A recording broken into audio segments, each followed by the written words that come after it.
नमस्कार। मैं राकेश परमार। आज बात उस महान जन्मस्थल, तपोस्थल और उस पवित्र धरती की हो रही है जहां आर्यभट्ट, चाणक्य, विश्वामित्र, कर्ण, गुरु गोविंद सिंह जी, डॉक्टर राजेंद्र प्रसाद और न जाने कितने प्रशासनिक सेवा से लेकर के विदेश सेवा, राजस्व सेवा और पुलिस सेवा के अधिकारी और कर्मचारियों ने जन्म लिया। मैं बात कर रहा हूं बिहार की। बिहार अपने शानदार अतीत और बहुत सारे प्रतिभाओं को अपने में समेटे एक ऐसी तपोभूमि है जिस पर जन्म लेना किसी के लिए भी इतराने वाली बात हो सकी, गौरव वाली बात हो सकती है।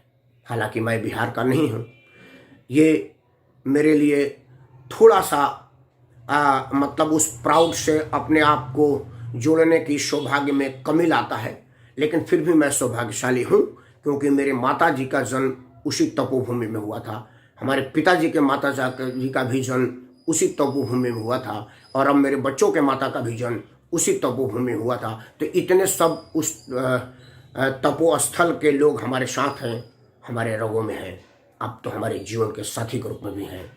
तो मेरे लिए यही गौरव की बात है कि मैं उस महान बिहार को इतने नज़दीक से देखता हूँ, जानता हूँ, उसके साथ जीता रहता हूँ। मित्रों, आप सब बिहार के अतीत के विषय में जानते हैं। उसको बताना सूर्य को दीपक दिखाना होगा।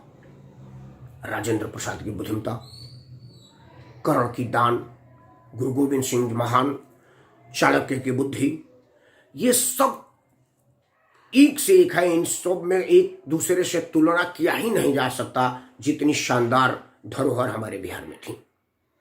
लेकिन ये बड़ा चिंता का विषय है।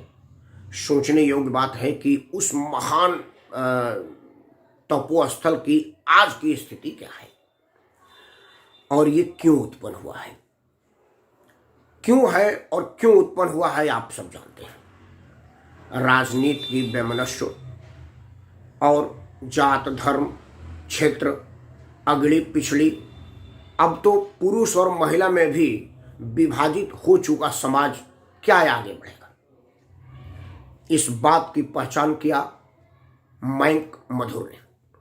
मयंक मधुर एक यूथ है और उन्होंने एक परिकल्पना को साकार दिया यूथ ऑफ बिहार के माध्यम से।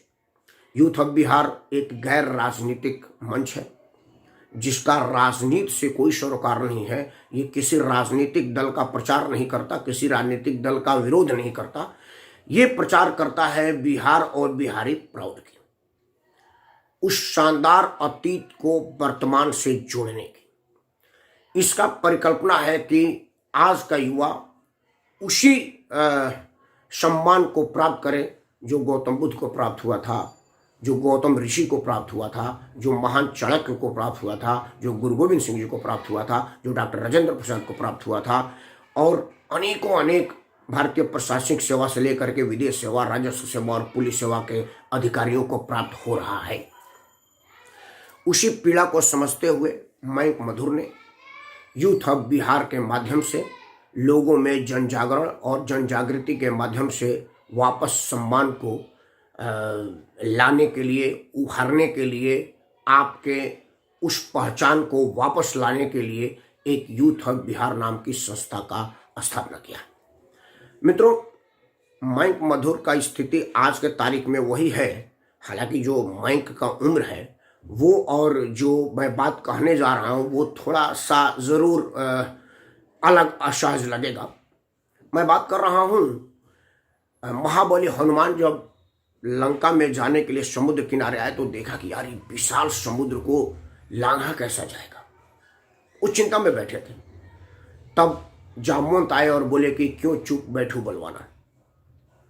जामवंत के उस बात को सुन करके महाबली हनुमान को याद आया कि यार ये मैं समुद्र तो लांघ सकता हूं, मेरी एक जंग का बात है।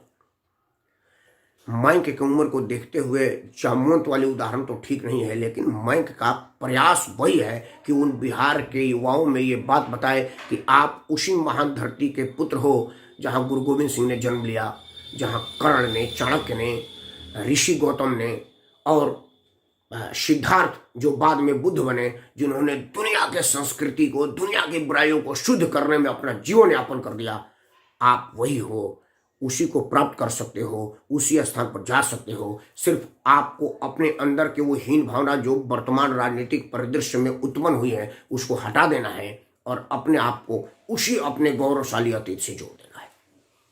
हम सब लोग, जो लोग समाज में एक दूसरे के द्वारा, एक दूसरे के माध्यम से पहचान रखते हैं, पैठ रखते हैं, उन सब का ये कर्तव्य बनता है कि हम मैक मधुर और उसके संस्था को अपना शुभकामना दें, अपना शुभ आशीर्वाद दें और बिहार के नौजवानों को यूथ ऑफ बिहार के माध्यम से जोड़ने का अनुरोध करें। यूथ ऑफ बिहार अपने उस मुकाम को प्राप्त करे। इन्हीं शुभकामनाओं और इन्हीं मनोकामनाओं के साथ मैं राकेश परमार पुनः आपको सादर प्रणाम करता हूँ। जय बिहार, जय बिहार, जय हो बिहार की।